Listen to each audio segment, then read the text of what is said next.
Ta saga est sur le point de revenir, mais tu ne te rappelles pas des films précédents? Tu as la flemme ou juste pas le temps?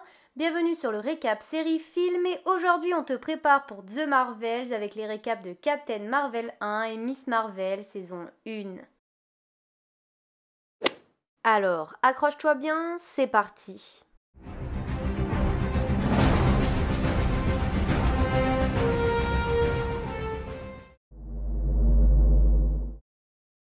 Ver est une soldate vivant sur la planète Ala, capitale de l'Empire Kree, un peuple humanoïde à la technologie très avancée dirigé par l'intelligence suprême, une intelligence artificielle. Sous le commandement de Youngrog, Ver rejoint la Star Force, une unité d'élite Kree, avec 3 destroyers, des accusateurs, un groupe militaire Kree effectuant des opérations de bombardement. Ils doivent se rendre sur Torfan, une planète frontalière Kree infiltrée par les Skrulls, extraterrestres métamorphoses et ennemis de longue date des Kree, pour exfiltrer un espion qui a été démasqué et éviter que les informations qu'il détient ne soient récupérées par les Skrulls. Ils échouent à cause d'un guet-apens tendu par les Skrulls et Ver est capturé par nul autre que le général Talos, chef militaire des Skrulls. Les Skrulls fouillent alors dans la mémoire confuse de Ver qui a alors des visions dans lesquelles elle vit sur Terre, sert dans l'US Air Force et est pilote d'essai dans une équipe dirigée par le docteur Wendy Lawson dont l'apparence est celle prise par l'intelligence suprême. Les Skrulls pensent que ce docteur Lawson les mènera à un moteur supra-luminique. Ver parvient à s'échapper du vaisseau en orbite de la planète C-53 poursuivi par plusieurs Skrulls. Ver pénètre dans l'atmosphère terrestre, c'est l'année 1995 et Ver s'écrase dans un vidéoclub de la banlieue de Los Angeles. Elle cherche à prendre contact avec Youngrog qui lui demande d'attendre qu'il vienne la chercher, mais des agents du SHIELD arrivent sous la responsabilité d'un jeune Nick Fury. Ver part à la poursuite d'un Skrull qui a essayé de l'abattre, suivi en voiture par Fury et un jeune agent, Phil Coulson. La course-poursuite continue dans le métro, d'abord en extérieur puis en sous-sol, tandis que Fury découvre qu'un Skrull a pris l'apparence de Coulson. Le Skrull que poursuivait Ver s'enfuit en se cachant dans la foule sortant du métro et celui dans la voiture avec Fury meurt dans un accident. Ver part à la recherche du projet Pegasus sur lequel travaillait le docteur Lawson et Fury accepte de l'aider ayant compris les risques d'un conflit contre des ennemis qui peuvent aisément infiltrer les rangs adverses mais ignorant que Talos a pris la place de son supérieur, le directeur Keller. Ils arrivent au cœur du projet Pegasus qui se trouve dans une base où collaborent la NASA et l'Air Force. En fouillant dans les dossiers du docteur Lawson, Ver découvre qu'elle était en réalité une Kree et qu'elle-même est d'origine terrienne, et que tout le monde la croit morte dans le crash du prototype Asis avec Lawson en 1989. Entre-temps, Talos, sous les traits du directeur Keller, pénètre dans la base avec plusieurs agents dont Coulson pour arrêter Ver.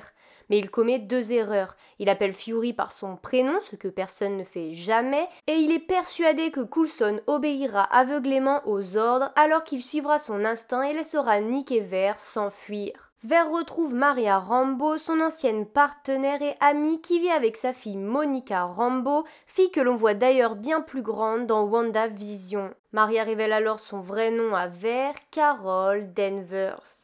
Alors que Carol essaie de reconstituer son passé, Talos et un autre Skrull arrivent dans la maison de Rambeau et parviennent à convaincre Carol qu'ils ne lui veulent pas de mal. Ils cherchent à retrouver dans sa mémoire le lieu où se trouve le noyau d'énergie qu'avait découvert le docteur Lawson, qui était une Kree du nom de Marvel. Ce noyau permettrait d'alimenter un vaisseau supraluminique capable de transporter le peuple Skrull sur une nouvelle planète hors de portée des Kree. Talos, sous l'aspect du directeur du SHIELD, a réussi à récupérer dans la base secrète un disque avec l'enregistrement audio de la boîte noire de son avion avant le crash. En écoutant les voix enregistrées dans le cockpit, Carol retrouve la mémoire, elle a pris les commandes du vol d'essai de l'Asis avec Lawson et l'accident a été causé par Youngrog, mais en cherchant à détruire le moteur selon le souhait de Marvel, Carol a absorbé son énergie sans savoir utiliser toute cette puissance. D'après les coordonnées révélées par Marvel, Carol découvre que le noyau est toujours en orbite autour de la Terre. Youngrog arrive sur Terre et rejoint Carol mais démasque l'acolyte de Talos qui avait pris son apparence pour faire diversion. Il comprend qu'elle a retrouvé ses souvenirs et demande à Ronan l'accusateur de venir bombarder la Terre qui serait infiltrée par les Skrulls. Pendant ce temps, l'équipe de Carol se rend dans l'espace avec un avion modifié et découvre le laboratoire de Mar-Vell, un croiseur impérial Kree, où Talos retrouve sa famille cachée là depuis 6 ans. Ils sont accompagnés du chat Goose, qui est en fait un être extraterrestre de l'espèce des Flingens. Carol trouve le noyau qui s'avère être le Tesseract, mais Youngrog, son équipe et des soldats Kree arrivent dans le laboratoire de Mar-Vell et arrêtent Denver en menaçant les réfugiés Skrull. Capturée et devant affronter mentalement l'intelligence suprême, Carol prend conscience de l'étendue de ses pouvoirs et arrache la greffe sur sa nuque qui en réalité servait à confiner ses pouvoirs et ses souvenirs. Elle s'empare de nouveau du Tesseract et le confie à Fury, mais avant que celui-ci ait pu trouver où le cacher, Goose fait sortir des tentacules de sa bouche au grand étonnement des humains et avale le Tesseract. Nick Fury et Maria Rambeau, aidés par Goose, parviennent à protéger les Skrulls exilés des soldats Kree pendant le retour sur Terre, tandis que Carol se bat contre son ancienne équipe. Puis 4 destroyers des accusateurs arrivent aux abords de la Terre et lancent une salve de missiles balistiques. Carol parvient à les empêcher d'atteindre la planète et détruit à elle seule un escadron de chasseurs et un destroyer. Devant la puissance libérée par Danvers, Ronan préfère retourner au point de saut. Toutefois, Ronan déclare à son acolyte qu'ils s'occuperont plus tard de Danvers, voyant en elle une arme qu'ils pourraient exploiter. De retour sur Terre, Danvers laisse Youngrog repartir en lui disant de transmettre un message à l'intelligence suprême. Elle arrive pour mettre de l'ordre, les mensonges et la guerre contre les Skrulls sont finis. Elle quitte alors les humains en laissant à Fury un beeper d'une portée de 2 galaxies qui permettra à celui-ci de la contacter en cas d'urgence. Fury, maintenant borgne par un coup de griffe de Goose, prend conscience que désormais la Terre peut subir des attaques venant du reste de l'univers et décide de lancer un projet de protection de la planète. Il le nomme d'abord Projet Initiative Protector, puis le renomme en voyant dans une photographie le surnom de Carol Danvers dans son unité d'aviation, Projet Initiative des Avengers. On retrouve ensuite 2 scènes post-crédits. La première scène se passe en 2018 au QG des Avengers. Le signal du beeper que Fury avait activé avant de disparaître cesse d'émettre. Steve Rogers et Natasha Romanoff regardent une projection affichant le recensement des personnes disparues après le claquement de doigts de Thanos. Les Avengers qui ont survécu au Wakanda cherchent à comprendre le fonctionnement du beeper. Natasha leur exprime son souhait d'être avertis quand ils auront du nouveau, car elle veut savoir qui est à l'autre bout. C'est alors que Captain Marvel surgit derrière Natasha et demande où est Fury. La suite, vous la connaissez, Captain aide les autres héros durant Avengers Endgame à ramener tous les disparus. L'autre scène post-crédit se déroule dans le bureau vide de Nick Fury. Goose vomit alors le Tesseract. Ceci marquant la fin de Captain Marvel. Dans le New Jersey, nous rencontrons Kamala Khan, une jeune fille fan des Avengers et surtout de Captain Marvel. Un jour, un colis de bibelots pakistanais envoyé par la tante de Kamala arrive dans la maison familiale. Kamala y remarque à l'intérieur un curieux bracelet. Mais pour l'instant, on s'en fout car c'est l'heure de l'AvengersCon qui va se dérouler dans la ville. Avec l'aide de son ami Bruno, elle prépare un costume de Captain Marvel pour participer au concours de cosplay, mais ses parents refusent de la laisser sortir. Kamala imagine donc un plan avec Bruno pour s'échapper de la maison à l'heure dite sans qu'il ne s'en rende compte. Bruno lui a dit qu'elle devait se distinguer des autres concurrents. Elle monte alors dans le grenier où sa mère a entreposé le fameux bracelet. Ils arrivent donc à la convention et après avoir exploré les lieux, elle doit monter sur scène afin de présenter son costume. Mais tout ne se passe pas comme prévu. Étant trop éblouie par les flashs, elle actionne un étrange pouvoir qui semble être conféré par le bracelet sous les applaudissements du public. Mais son pouvoir fait des dégâts dans la salle où la panique règne à présent. Les débris entraînent Zoé, une camarade de classe de Kamala. Kamala parvient à amortir la chute de Zoé en utilisant ses nouveaux pouvoirs.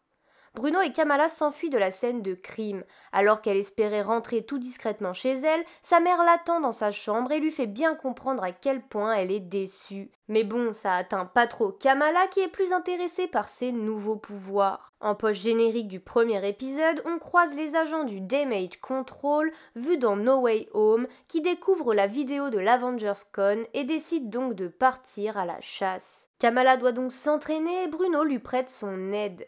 Son ami pense que le bracelet a activé les super capacités de Kamala déjà enfouies en elle. Pendant ce temps, à la mosquée de Jersey City, la meilleure amie de Kamala, Nakia, insatisfaite de la direction du conseil d'administration uniquement masculin, va décider de se présenter au conseil. Kamala, Nakia et Bruno se rendent à une fête organisée par leur camarade Zoé, où ils font la connaissance de Kamran, un nouveau lycéen anglo-pakistanais. La fête tourne court et Kamran propose au groupe de les ramener en voiture. Kamala et Kamran sympathisent, ce qui ne plaît pas trop à Bruno. Celui-ci apprend plus tard qu'il a été accepté à Caltech, une école en Californie où il passera un semestre entier. On assiste alors à un repas de famille avec les Khan et Tisha, la fiancée d'Amir.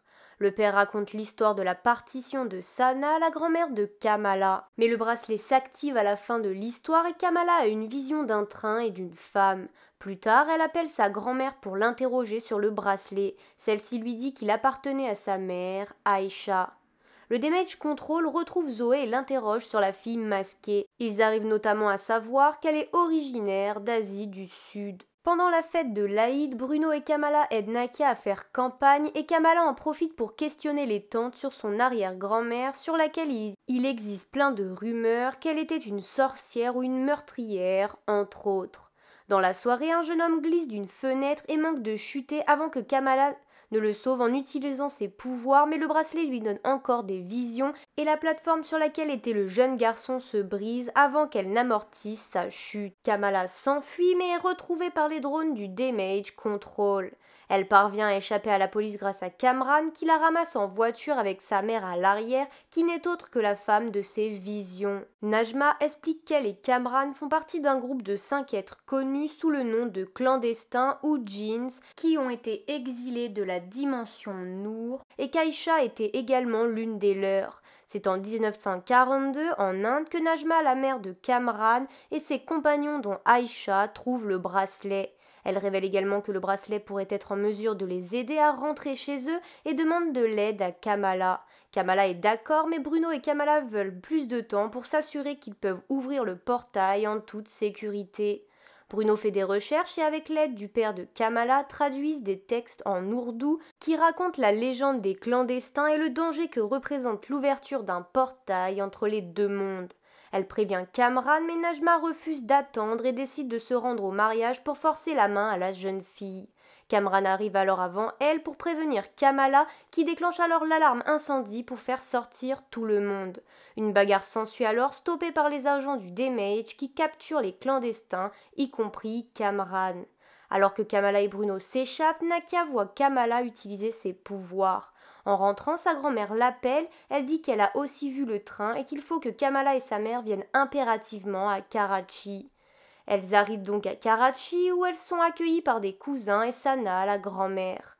Le lendemain, Kamala part visiter la ville avec ses cousins qui finissent par l'abandonner lorsqu'elle veut aller à la gare. Là-bas, Kamala est attaquée par un Red Dagger, Karim qui l'a repérée grâce au Nour. Comprenant qu'elle n'est pas une clandestin, Karim l'emmène au QG des Red Daggers où Kamala apprend de leur chef Walid que les clandestins essaient de briser le voile de Nour qui sépare la dimension des djinns du monde humain afin d'envahir et de conquérir ce dernier. Entre-temps, les clandestins parviennent à s'échapper des mains du Damage Control, abandonnent Kamran et partent attaquer le repère des Red Daggers. Walid se fait tuer par l'un d'eux et 2 clandestins perdent la vie avant que Najma touche le bracelet en attaquant Kamala, la transportant à la gare la nuit où Sana a quitté l'Inde. En Inde, en 1942, alors que Aïcha est en cavale, elle se réfugie dans un village où Hassan, un militant indien pour l'indépendance, l'accueille tombant ainsi amoureux. Il donne ensuite naissance à Sana. 5 ans s'écoulent et Najma trouve Aïcha et lui ordonne de récupérer le bracelet afin qu'il rentre dans leur dimension. Aïcha, qui veut rester dans ce monde, décide d'aller en direction de la gare pour fuir vers la nouvelle nation du Pakistan avec sa famille, mais Najma la rattrape et la poignarde. Avec le chaos régnant, Sana et son père sont séparés.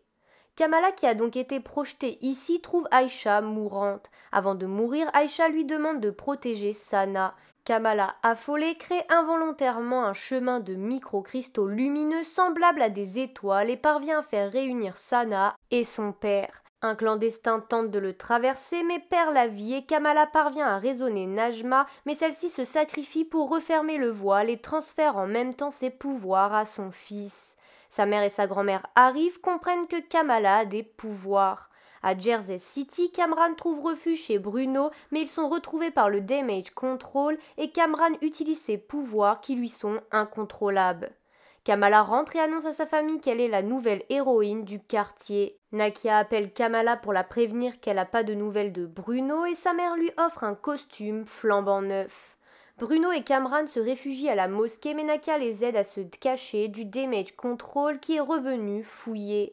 Tout le monde se rejoint au lycée. Kamala appelle Karim pour qu'il aide Kamran à quitter la ville.